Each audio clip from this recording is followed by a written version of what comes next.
ایک غلام جسے جلتی ہوئی ریت پر لٹا دیا گیا، سینے پر پتھر رکھ دیے گئے، مگر زبان پر صرف ایک ہی لفظ تھا، احد احد، اللہ ایک ہے۔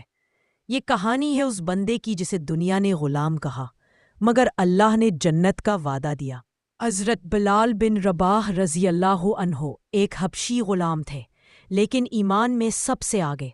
انہیں مکہ کے ایک ظالم سردار امیہ بن خلف نے صرف اس لیے اذیتیں دیں کیونکہ وہ کہہ چکے تھے، میں محمد صلی اللہ علیہ وسلم پر ایمان لا چکا ہوں اور میں صرف اللہ کو مانتا ہوں۔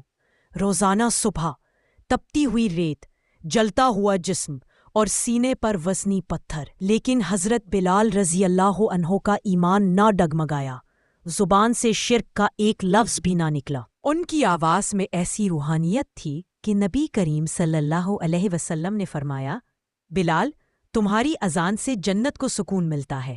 لیکن جب نبی کریم صلی اللہ علیہ وسلم کا وصال ہوا، حضرت بلال رضی اللہ عنہ نے اذان دینا چھوڑ دی، روتے ہوئے فرمایا، اب مدینہ میں وہ ہستی نہیں رہی جس کے لیے میں اذان دیا کرتا تھا۔ آج ہم سوچ بھی نہیں سکتے کہ ایک غلام کا مقام اتنا بلند ہو سکتا ہے، لیکن اللہ کے نزدیک عزت نہ نسل سے ملتی ہے نہ مال و دولت سے، بلکہ صبر پر ایمان سے ملتی ہے۔